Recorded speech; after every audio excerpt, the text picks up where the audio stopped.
ഈശോമിശിഹായ്ക്ക് സ്തുതിയായിരിക്കട്ടെ. നമുക്കിന്ന് പ്രാർത്ഥനയോടെ നമ്മുടെ ക്ലാസ് ആരംഭിക്കാം. എല്ലാവരും കൈകൾ കൂപ്പി കണ്ണുകളടച്ച് ഒരു നിമിഷം നമുക്ക് പ്രാർത്ഥിക്കാം. പരിശുദ്ധാത്മാവേ, ഞങ്ങളുടെ ക്ലാസ്സിനെ ആശീർവദിക്കണമേ. ഞങ്ങളെ ഭരിക്കുകയും നയിക്കുകയും ചെയ്യണമേ. ആമേൻ. കഴിഞ്ഞ ക്ലാസ്സിൽ നമ്മൾ എന്താണ് പഠിച്ചത്? നമ്മുടെ പാഠത്തിൻ്റെ പേരെന്താണ്? ഉപമയിൽ വിരിയുന്ന ദൈവരാജ്യം എന്നാണ് നമ്മുടെ പാഠത്തിൻ്റെ പേര്. ടെക്സ്റ്റ് ബുക്ക് വായിച്ചോ എല്ലാവരും? ടീച്ചർ പറഞ്ഞിരുന്നു ടെക്സ്റ്റ് ബുക്ക് പല ആവർത്തി വായിക്കണമെന്ന്. വായിച്ചോ? വായിച്ചെന്ന് വിശ്വസിക്കുന്നു. അപ്പം നമ്മുടെ പാഠത്തിൻ്റെ പേരെന്താണ്? ഉപമയിൽ വിരിയുന്ന ദൈവരാജ്യം. യേശു സംസാരിച്ചിരുന്ന ഭാഷ ഏതാണ്? അരമായ ഭാഷയാണല്ലേ യേശു സംസാരിച്ചിരുന്നത്. ഗ്രീക്കിൽ ഉപമയ്ക്ക് പറയുന്ന പേരെന്താണ്? പരാബോള എന്നാണ് ഗ്രീക്കിൽ ഉപമയ്ക്ക് പറയുന്ന പേര്.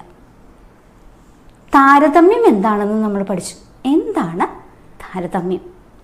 ശ്രോതാക്കൾക്ക് നന്നായി അറിയാവുന്ന ഒരു കാര്യത്തിൽ നിന്ന് അറിഞ്ഞുകൂടാത്ത മറ്റൊന്ന് വിശദമാക്കി കൊടുക്കുന്നു. എന്താണ്? കേൾക്കുന്ന ആൾക്ക് നന്നായി അറിയാവുന്ന ഒരു കാര്യത്തിൽ നിന്ന് അറിഞ്ഞുകൂടാത്ത മറ്റൊന്ന് വിശദമാക്കി കൊടുക്കുന്നു. പിന്നെ ഉപമ എന്താണെന്ന് പഠിച്ചു. നാടകീയതയോടെ ഒരു കാര്യം വിവരിക്കുന്നു.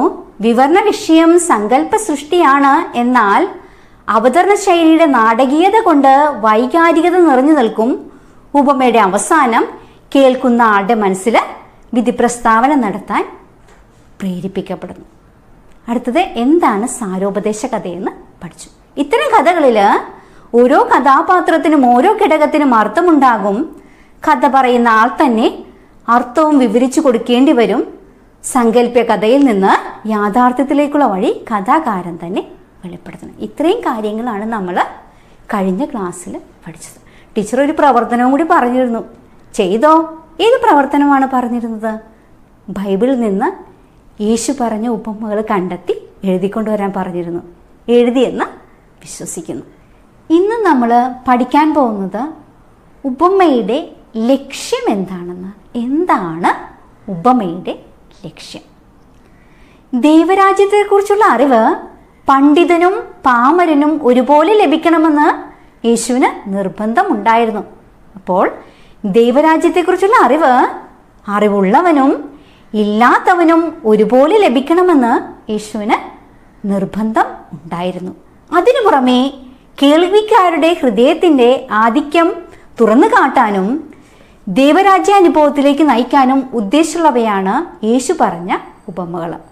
അപ്പം അതിനു പുറമെ കേൾവിക്കാരുടെ ഹൃദയകാഠിന്യത്തിലേക്കും ദൈവരാജ്യ അനുഭവത്തിലേക്ക് നയിക്കാനും ഉദ്ദേശമുള്ളവയാണ് യേശു പറഞ്ഞ ഉപമകൾ. യേശുവിൻ്റെ ഓരോ ഉപമയും പുതിയ തീരുമാനത്തിലേക്കുള്ള വെല്ലുവിളിയാണ്. അപ്പം യേശു പറഞ്ഞ ഓരോ ഉപമയും പുതിയ തീരുമാനത്തിലേക്കുള്ള വെല്ലുവിളിയാണ്. പുതിയ ആകാശവും പുതിയ ഭൂമിയുമാണ് ഉപമകളിൽ യേശു വിഭാവന ചെയ്യുന്നത്. അപ്പം പുതിയ ആകാശവും പുതിയ ഭൂമിയുമാണ് ഉപമകളിലൂടെ യേശു വിഭാവന ചെയ്യുന്നത്. അപ്പം എന്താണ് ഉപമകളുടെ ലക്ഷ്യം? ദൈവരാജ്യത്തെക്കുറിച്ചുള്ള അറിവ് പണ്ഡിതനും പാമരനും ഒരുപോലെ ലഭിക്കണമെന്ന് യേശുവിന് നിർബന്ധമുണ്ടായിരുന്നു. അതിനു പുറമെ കേൾവിക്കാരുടെ ഹൃദയകാഠിന്യത്തിലേക്കും ദൈവരാജ്യ അനുഭവത്തിലേക്ക് നയിക്കാനും ഉദ്ദേശമുള്ളവയാണ് യേശു പറഞ്ഞ ഉപമകൾ. അടുത്തത് നമുക്ക് നോക്കാം. ദൈവരാജ്യം ഉപമകളിലൂടെ ദൈവരാജ്യത്തിൻ്റെ വിവിധ മാനങ്ങൾ യേശു വെളിപ്പെടുത്തി. അപ്പം ഉപമകളിലൂടെ ദൈവരാജ്യത്തിൻ്റെ വിവിധ വശങ്ങൾ യേശു വെളിപ്പെടുത്തി. യേശുവിൻ്റെ ദൈവരാജ്യ പ്രബോധനങ്ങളിൽ വലിയൊരു പങ്കും ഉപമകളാണ്. അപ്പം യേശു ഉപമകളൊക്കെ പറഞ്ഞത് എന്തുദ്ദേശിച്ചാണ്?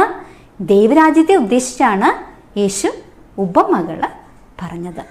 ദൈവരാജ്യം എങ്ങനെ വളർന്ന് വികാസം പ്രാപിക്കുന്നുവെന്ന് കടുകുമണിയുടെയും വിത്തിൻ്റെയും പുളിമാവിൻ്റെ ഉപമകളിലൂടെ യേശു വ്യക്തമാകുന്നു. അപ്പം ദൈവരാജ്യം എങ്ങനെ വളർന്ന് വികാസം പ്രാപിക്കുന്നുവെന്ന് ഏതൊക്കെ ഉപമകളിലൂടെ നമുക്ക് വ്യക്തമാക്കുന്നു? കടുകുമണിയുടെയും വിത്തിൻ്റെയും പുളിമാവിൻ്റെ ഉപമയിലൂടെ നമ്മൾ വ്യക്തമാക്കുന്നു. ഒരു വിത്ത് വളർന്ന് വികസിച്ച് ശാഖകളും ഉപശാഖകളും ഉള്ള വൻമരമായി മാറുന്നത് പോലെയാണ് ദൈവരാജ്യം വളർന്ന് വികസിക്കുന്നത്. അപ്പം ഒരു വിത്ത് വളർന്ന് വികസിച്ച് ശാഖകളും ഉപശാഖകളുമുള്ള വൻമരമായി മാറുന്നത് പോലെയാണ് ദൈവരാജ്യം വളർന്ന് വികാസം പ്രാപിക്കുന്നത്. എല്ലാ ഉപമകളും ദൈവരാജ്യത്തോട് ബന്ധപ്പെടുത്തിയാണെന്ന് മനസ്സിലാക്കേണ്ടതാണ്. പിതാവിൻ്റെ ഭരണത്തിൽ സ്നേഹത്തോടും കൂട്ടായ്മയോടും സഹോദരത്തോടും സഹകരണത്തോടും കൂടെ ജീവിക്കുമ്പോൾ ദൈവരാജ്യത്തിൻ്റെ യാഥാർത്ഥ്യവൽക്കരണം സംഭവിക്കുന്നു. അപ്പം എങ്ങനെയാണ് ദൈവരാജ്യത്തിൻ്റെ യാഥാർത്ഥ്യവൽക്കരണം സംഭവിക്കുന്നത്? എല്ലാ ഉപമകളും ദൈവരാജ്യത്തോട് ബന്ധപ്പെടുത്തിയാണെന്ന് മനസ്സിലാക്കേണ്ടതാണ്. പിതാവിൻ്റെ ഭരണത്തിൽ സ്നേഹത്തോടും കൂട്ടായ്മയോടും സഹോദരത്തോടും സഹകരണത്തോടും കൂടി ജീവിക്കുമ്പോൾ ദൈവരാജ്യത്തിൻ്റെ യാഥാർത്ഥ്യവൽക്കരണം സംഭവിക്കുന്നു. അടുത്തത്, എന്താണ് ദൈവരാജ്യത്തിൻ്റെ പ്രത്യേകതയെന്ന് നോക്കാം. എന്താണ് ദൈവരാജ്യത്തിൻ്റെ പ്രത്യേകത? ചെറുതും നിസ്സാരവുമായ തുടക്കത്തിൽ നിന്ന് വലിയൊരു സമൂഹത്തിൻ്റെ രൂപത്തിലേക്ക് വളർന്ന് സമാധാനവും സന്തോഷവും ഈ ലോകത്തിൽ അനുഭവവേദ്യമാകുകയും ഇതിൻ്റെ പൂർണ്ണത ഭാവിയിൽ ലഭിക്കുമെന്ന് പ്രതീക്ഷിക്കുകയും ചെയ്യാണ് ദൈവരാജ്യത്തിൻ്റെ പ്രത്യേകത. അപ്പം എന്താണ് ദൈവരാജ്യത്തിൻ്റെ പ്രത്യേകത?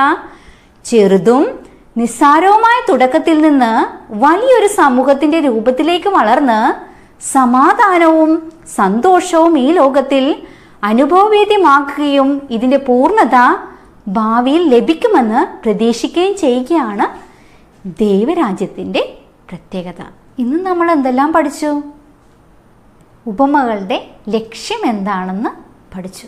എന്താണ് ഉപമകളുടെ ലക്ഷ്യം? ദൈവരാജ്യത്തെക്കുറിച്ചുള്ള അറിവ് പണ്ഡിതനും പാമരനും ഒരുപോലെ ലഭിക്കണമെന്ന് യേശുവിന് നിർബന്ധമുണ്ടായിരുന്നു. അതിനു പുറമെ കേൾവിക്കാരുടെ ഹൃദയകാഠിന്യത്തിലേക്കും ദൈവരാജ്യ അനുഭവത്തിലേക്ക് നയിക്കാനും ഉദ്ദേശിച്ചുള്ളവയാണ് യേശു പറഞ്ഞ ഉപമകൾ. യേശുവിൻ്റെ ഓരോ ഉപമയും പുതിയ തീരുമാനത്തിലേക്കുള്ള വെല്ലുവിളിയാണ്. പുതിയ ആകാശവും പുതിയ ഭൂമിയുമാണ് ഉപമകളിലൂടെ യേശു വിഭാവന ചെയ്യുന്നത്. അടുത്തത് എന്ത് പഠിച്ചു? ദൈവരാജ്യം ഉപമകളിലൂടെ. ഉപമകളിലൂടെ ദൈവരാജ്യത്തിൻ്റെ വിവിധ മാനങ്ങൾ യേശു വെളിപ്പെടുത്തി. യേശുവിൻ്റെ ദൈവരാജ്യ പ്രബോധനത്തിൻ്റെ വലിയൊരു പങ്കും ഉപമകളാണ്. ദൈവരാജ്യം എങ്ങനെ വളർന്ന് വികാസം പ്രാപിക്കുന്നുവെന്ന് ഏതൊക്കെ ഉപമകളിലൂടെ നമുക്കറിയാം? കടുകുമണിയുടെയും വിത്തിൻ്റെയും ഉപമകളിലൂടെ നമ്മൾ വ്യക്തമാകുന്നു. ഒരു വിത്ത് വളർന്ന് വികസിച്ച് ശാഖകളും ഉപശാഖകളുമുള്ള വൻമരമായി മാറുന്നത് പോലെയാണ് ദൈവരാജ്യം വളർന്ന് വികസിക്കുന്നത്. എല്ലാ ഉപമകളും ദൈവരാജ്യത്തോട് ബന്ധപ്പെടുത്തിയാണെന്ന് മനസ്സിലാക്കേണ്ടതാണ്. പിതാവിൻ്റെ ഭരണത്തിൽ സ്നേഹത്തോടും കൂട്ടായ്മയോടും സഹോദരത്തോടും സഹകരണത്തോടും കൂടി ജീവിക്കുമ്പോൾ ദൈവരാജ്യത്തിൻ്റെ യാഥാർത്ഥ്യവൽക്കരണം സംഭവിക്കുന്നു. അടുത്തത്, എന്താണ് ദൈവരാജ്യത്തിൻ്റെ പ്രത്യേകത എന്തെന്ന് നമ്മൾ പഠിച്ചു. എന്താണ് ദൈവരാജ്യത്തിൻ്റെ പ്രത്യേകത? ചെറുതും നിസ്സാരവുമായ തുടക്കത്തിൽ നിന്ന് വലിയൊരു സമൂഹത്തിൻ്റെ രൂപത്തിലേക്ക് വളർന്ന് സമാധാനവും സന്തോഷവും ഈ ലോകത്തിൽ അനുഭവവേദ്യമാക്കുകയും ഇതിൻ്റെ പൂർണ്ണത ഭാവിയിൽ ലഭിക്കുമെന്ന് പ്രതീക്ഷിക്കുകയും ചെയ്യുകയാണ് ദൈവരാജ്യത്തിൻ്റെ പ്രത്യേകത. എന്താണ് ദൈവരാജ്യത്തിൻ്റെ പ്രത്യേകത? ചെറുതും നിസ്സാരവുമായ തുടക്കത്തിൽ നിന്ന് വലിയൊരു സമൂഹത്തിൻ്റെ രൂപത്തിലേക്ക് വളർന്ന് സമാധാനവും സന്തോഷവും ഈ ലോകത്തിൽ അനുഭവവേദ്യമാക്കുകയും ഇതിൻ്റെ പൂർണ്ണത ഭാവിയിൽ നമുക്ക് ലഭിക്കുമെന്ന് പ്രതീക്ഷിക്കുകയും ചെയ്യുകയാണ് ദൈവരാജ്യത്തിൻ്റെ പ്രത്യേകത. ഇത്തരം കാര്യങ്ങളാണ് നമ്മൾ ഇന്നത്തെ ക്ലാസ്സിൽ പഠിച്ചത്.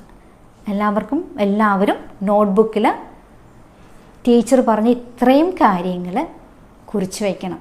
പിന്നെ ഒരു പ്രവർത്തനം കൂടി ചെയ്യാനുണ്ട്. ധനവാനും ലാസറും എന്ന ഉപമയിൽ നിന്ന് ലഭിക്കുന്ന സന്ദേശം നിങ്ങൾ എഴുതിക്കൊണ്ടുവരണം. ഓക്കെ, നമുക്ക് പ്രാർത്ഥിക്കാം. കൈകൾ കൂപ്പി കണ്ണുകളടച്ച് നമുക്ക് യേശു പഠിപ്പിച്ച പ്രാർത്ഥന പ്രാർത്ഥിക്കാം. സുറോസ്നായ ഞങ്ങളുടെ പിതാവേ, അങ്ങയുടെ നാമം പൂജിതമാകണമേ, അങ്ങയുടെ രാജ്യം വരണമേ, അങ്ങയുടെ തിരുമനസ്സ് സ്വർഗത്തിലെ പോലെ ഭൂമിയിലുമാകണമേ. അന്നു വേണ്ടുന്ന ആഹാരം ഇന്ന് ഞങ്ങൾക്ക് തരണമേ. ഞങ്ങളോട് തെറ്റ് ചെയ്യുന്നവരോട് ഞങ്ങൾ ക്ഷമിക്കുന്നത് പോലെ ഞങ്ങളുടെ തെറ്റുകൾ ഞങ്ങളോട് ക്ഷമിക്കണമേ. ഞങ്ങളെ പ്രലോഭനത്തിൽ ഉൾപ്പെടുത്തരുതേ, തിന്മയിൽ നിന്ന് ഞങ്ങളെ രക്ഷിക്കണമേ. ആമേൻ. കൊച്ചി രൂപതയാത്ര